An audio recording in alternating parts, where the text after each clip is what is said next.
যিনি মমতা ব্যানার্জি তার সন্দীপ ঘোষ এবং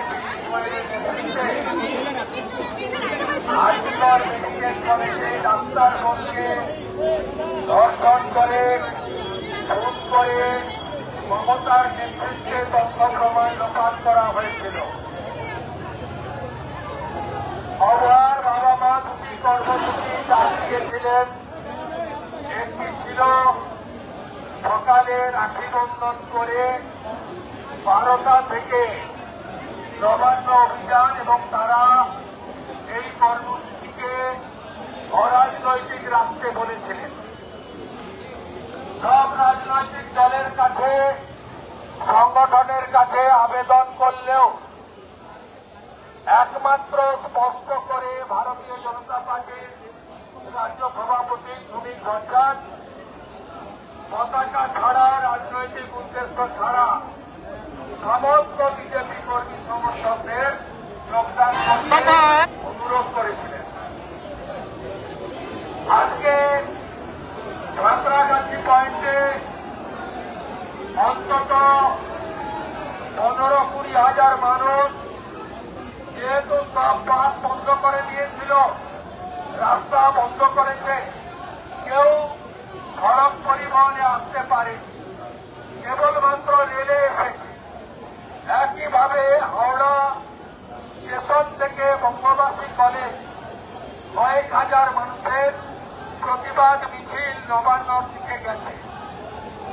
আমাদের দরিনা ক্রসিং এ জমায়েত ছিল, এবং আমরা ঠিক 1টা নাগাদ আমরা যখন হাঁটতে শুরু করি, আমাদের কাছে খবর এলো রানী রাসমণি রোডে বড় বড় খিদিরপুর থেকে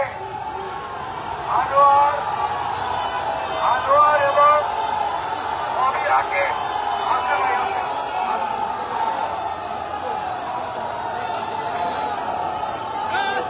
আসতে যাবেন না, যাবেন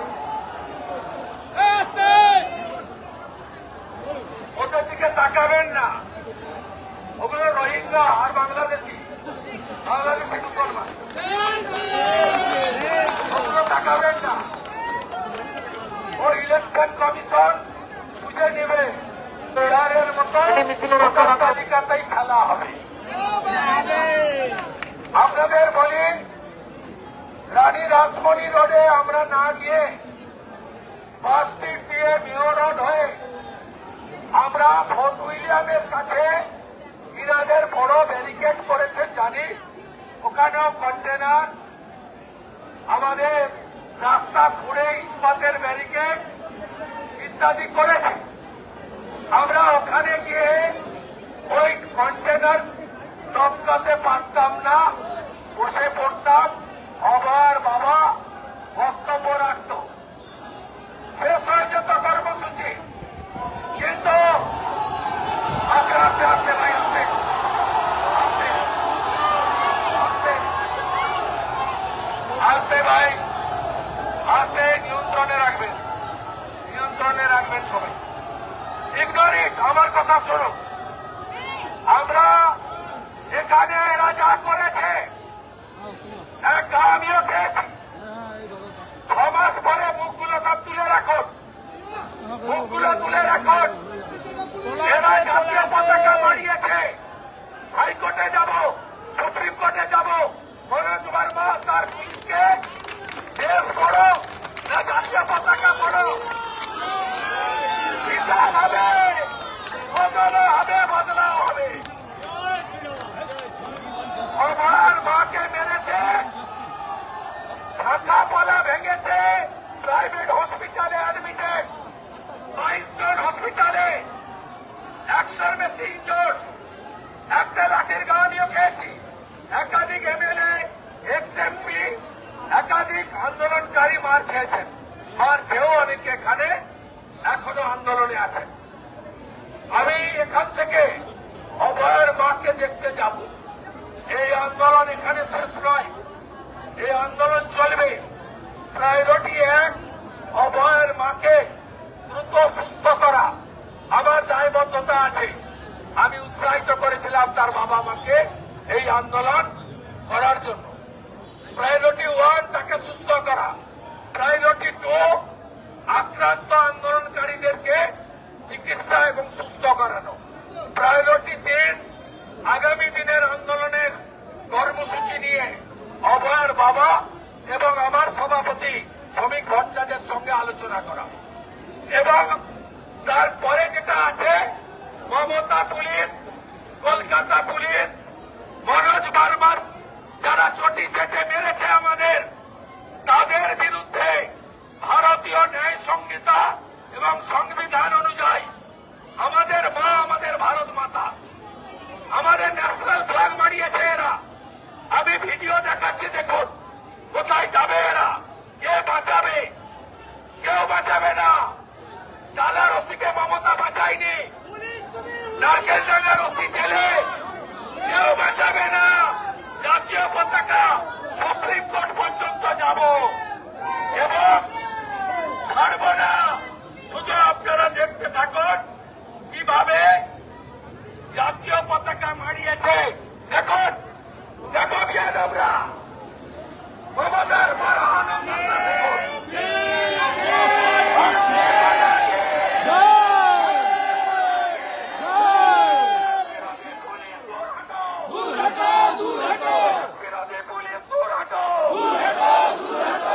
জোরদার লড়াই হবে।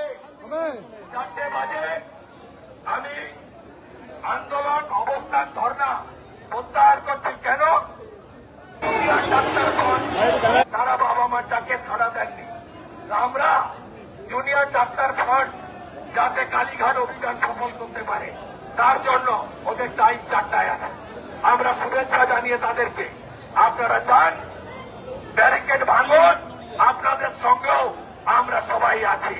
আপনারা লড়াই করুন, আর আগামী দিনে জোর লড়াই হবে, জোর লড়াই হবে। পিসি তুই চলে যা, ও পিসি তুই চলে যা, ও পিসি তুই চলে যা। আল্লাহ মমতা প্রাক্তন করবো, তোর ভাইপোকে জেলে ঢুকাবো, আর মনোজ বার্মাকে, ওই মনোজ বার্মাকে যেখানে ঢুকানো সেখানে ঢুকাবো। ওই সোয়ারের বাচ্চাকে যা করার করবো।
তুমি কমেন্ট করো, কমেন্ট, ফোন করতে হবে না, কমেন্ট করবে, কমেন্ট, সাউন্ড প্রবলেম হলে কমেন্ট করো, কমেন্ট।